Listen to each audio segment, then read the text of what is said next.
Assalamualaikum. A'udzubillahi minasyaitonirrajim. Bismillahirrahmanirrahim. Alhamdulillahirabbil alamin wa bihi nasta'in ala umur dunya waddin. Subhanaka la ilma lana illa ma 'allamtana innaka antal alimul hakim. Rabbi shrah li sadri wa yassir li amri wahlul 'uqdatam min lisani yafqahu qawli. Rabbi yassir wa la tu'assir wa tammim bil khair. Rabbana zidna ilman nafi'a wa amalan shalihan. قال المصنف رحمه الله تعالى ونفعنا به وبعلومه في الدارين آمين يا رب العالمين. Alhamdulillah, bersyukur kita kepada Allah SWT kita dipertemukan lagi dalam kelas Fardhu Ain kita. Mudah-mudahan kita dapat menyambung pengajian kita dalam menceritakan permasalahan muwafiq dan juga masbuk. Hari ini kita nak sambung pengajian dalam cerita bab masbuk dan juga muwafiq, ataupun muwafiq dengan masbuk lah. Okey, hari itu kita dah cerita tentang hukum orang yang muwafiq dan kita dah cerita juga tentang beberapa contoh-contoh keadaan orang yang muwafiq tu. Kita cerita muwafiq dulu, nanti baru kita cerita masbuk. Okey, jadi pada kali ini kita akan sambung pula pengajian kita tentang masalah makmum yang muwafiq, permasalahan yang berlaku dalam makmum yang muwafiq. Macam mana masalah boleh berlaku kan? Biasalah bagi hidup ni ada masalah lah kan. Okey, baik. Ulama-ulama fiqh telah menjelaskan bahawa hukum orang muwafiq itu ada beberapa masalah. Hukum orang yang muwafiq ni dia ada beberapa permasalahan yang boleh timbul lah dalam kita muwafiq ni, solat berjemaah secara muwafiq lah.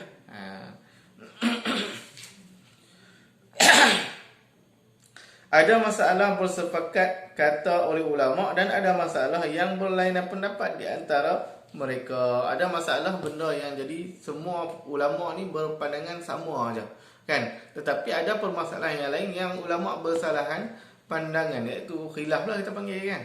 Ulama ada yang sama pandangan, ada yang bersalahan pandangan, tapi kedua-duanya adalah betul, bukannya salah. Yang khilaf tu pun betul, yang tu pun betul kan. Itu yang muafakat kan. Khilaf maksudnya satu betul, dua pun betul, tiga pun betul, empat pun betul, lima, enam, tujuh, tak kira lah sampai nombor berapa pun, tapi khilaf tu betul lah kan. Okey, jadi antara masalah-masalah yang bersepakat hukum antara ulama mutaakhirin ialah seperti berikut. Mana ulama mutaakhirin ni ada benda yang tentang solat muwafiq ni dia bersepakat, maksudnya pendapat ulama tu sama, pandangan ataupun fatwa ulama tu sama kan. Ada. Jadi ulama mutaakhirin, siapa ulama mutaakhirin? Ulama mutaakhirin ni maksud ulama yang selepas 300 tahun daripada hijrah.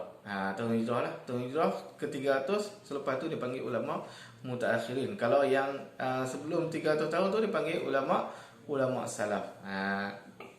Ulama salaf. Lah ni yang panggil salafi tu, tu bukan ulama, tu dia orang gelaran depa lah kan.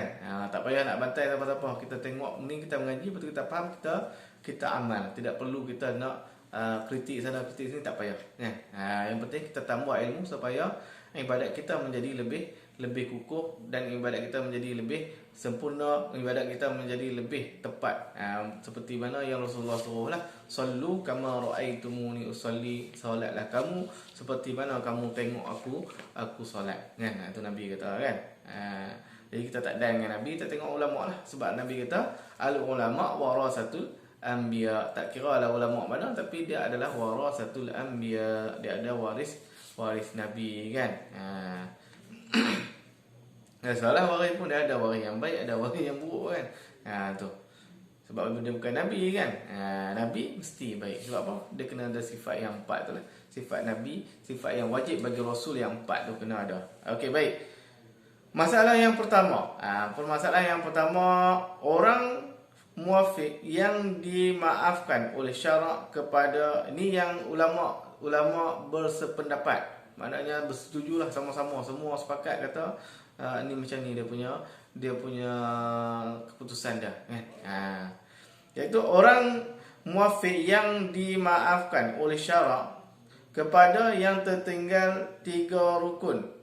Jarak daripada imam itu ialah yang lambat bacaannya kerana tabiat kejadiannya begitu dan bukan was-was. Jadi orang yang muafiq, yang dia memang bacaan dia lambat, dia tak boleh nak baca laju, dia memang baca lambat juga, kan? Jadi dia dimaafkan oleh syarak. Maksudnya boleh, bagi dia boleh.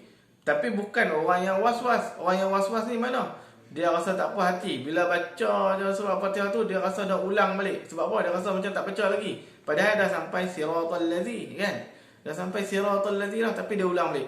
Alhamdulillahirabbil alamin arrahmanirrahim maliki yaumiddin. Tu ada orang yang bacaan. Sebab apa Ustaz ambil kat Fatihah tadi? Sebab dekat situlah. Dekat situlah yang menentukan sama ada masbuk dan juga muafiq. Kat situlah. Kan?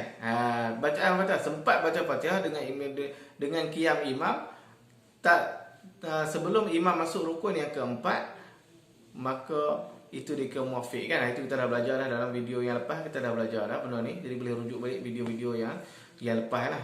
Sebab kita tahu Ustaz ni main mana ni terus timbul yang ni. Dah ada yang video sebelum ni dah ada dah. Sebelum ni dah ada dah. Jadi boleh rujuk balik video tu, tengok dekat link Ustaz tak letak, tapi boleh rujuk dekat channel tu lah, dekat channel tu. Kan? Okey. Baik. Jadi dekat situ dah banyak dah kelas pengajian kita. Okey, boleh rujuk kat situ. Tengok ikut hari pembelajaran kita ikut hari. Contoh kita hari Khamis, tengok kalender lah. Hari Khamis kita akan belajar tentang masbuk dan juga muafiq ni tadi. Okey, baik. Jadi bukan orang yang was-was. Orang yang was-was tak boleh kira, kan? Dia ulang balik baca, ataupun lepas tu dia baca pula sampai siratal ladzi iyyaka na'budu wa iyyaka nasta'in. Tu dalam sembahyang ni, semua ni dalam sembahyang. Kalau keluar tak apa. Ni cerita ni dalam sembahyang, bukannya di luar sembahyang. Dan sembahyang tu pula sembahyang apa? Sembahyang berjamaah, kan? Sembahyang berjamaah dan kita jadi makmum. Ni cerita khusus tentang jadi makmum, kan? Tentang imam tak cerita lagi. Ni cerita tentang jadi makmum, kan? Masbuk dan muafiq itu adalah makmum, kan? Okey.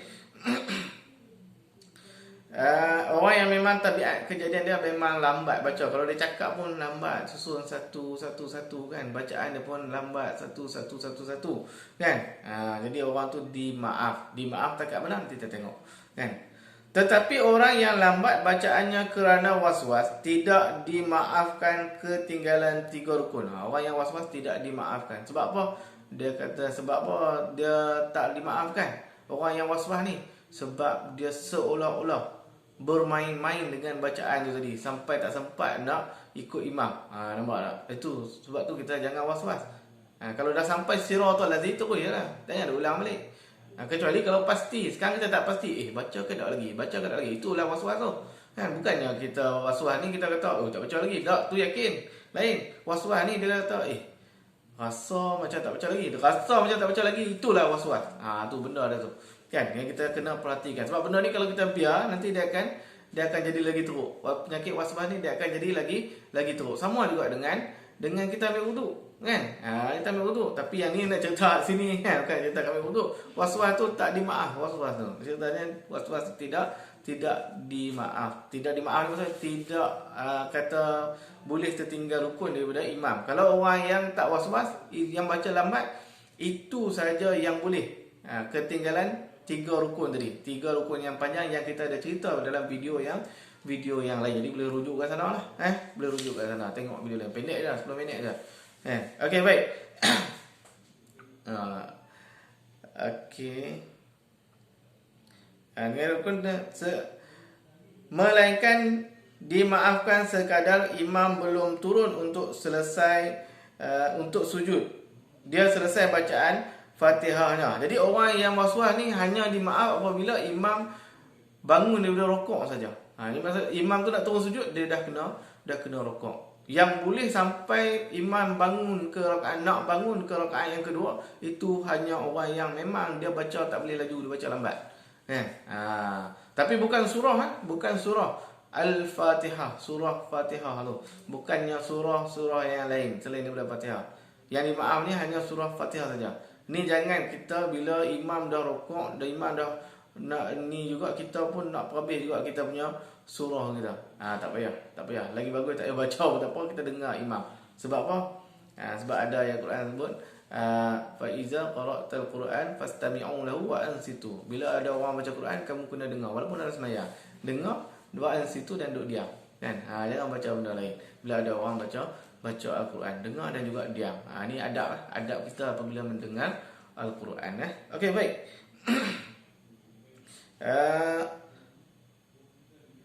Membaca Al-Fatihah, imamnya turun sujud. Sebelum imamnya turun sujud, maksudnya dia kena rukuk, maka batallah sembahyangnya kecuali makmum berkenaan niat mufaraqah. Jadi orang tu kalau dia tak ni juga,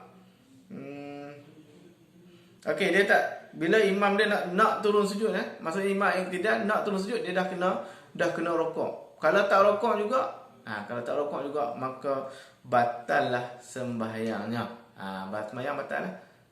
Tapi kalau tak mau bagi batal, macam mana? Dah tahu tak sempat, kita duk ulang alik kat situ juga kan, waswas semua kan. Jadi kita niat mufaraqah. Mufaraqah ni apa? Keluar daripada mengikut imam. Sembahyang seorang diri lah kan. Sembahyang seorang diri. Tapi jangan duk berlakon buat macam ikut imam lah bila mufaraqah tu. Jangan, boleh menyebabkan batal sembahyang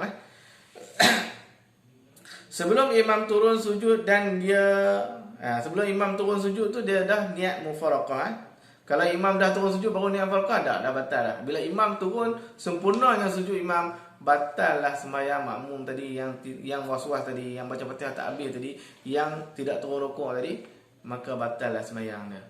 Sembahyang dia batal Dan dia di waktu itu hendaklah meneruskan bacaan Fatihahnya. Fatihah kena habiskan, tetap kena habiskan bacaan Fatihah.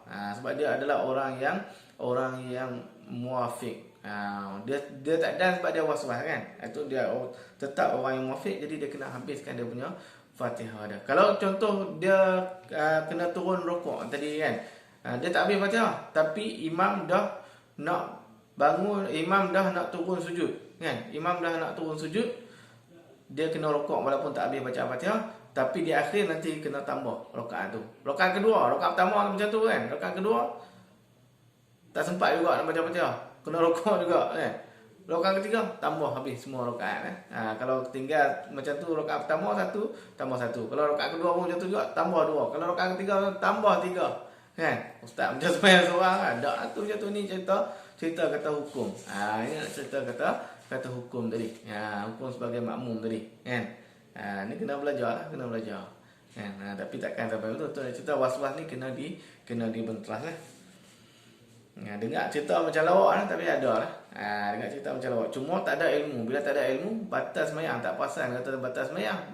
Bila batal sembahyang, macam tak sembahyang kan. Rugi buat amal ibadat, tapi rugi sebab sembahyang tu batal, kira macam tak sembahyang. Tu kena ada ilmu. Sebab tu kena ada ilmu. Kalau tidak, rugi lah. Rugi kita buat amal ibadat tu jadi rugi kan. Okey, baik. Dan mengerjakan rukun-rukun yang lain sehingga selesai sembahyangnya. Bila dah ada mufaraqah tu kena buat sampai habis rukun, sampai selesai sembahyang dia. Kepada orang yang muafiq, yang was-was, tidak boleh meninggalkan bacaan Fatihah dan terus melakukan apa yang dibuat oleh imam bila dia tidak sempat menghabiskan bacaan Fatihahnya, kerana ia dikira seperti hukum orang yang sengaja meninggalkannya. Jadi orang yang was-was tak boleh terus mengikut imam. Tu Ustaz cerita tadi, kata suruh ikut imam kan, tak boleh. Tu cerita ni tak boleh. Dalam kitab ni kata tak boleh. Jadi kena mufaraqah. Sebab apa?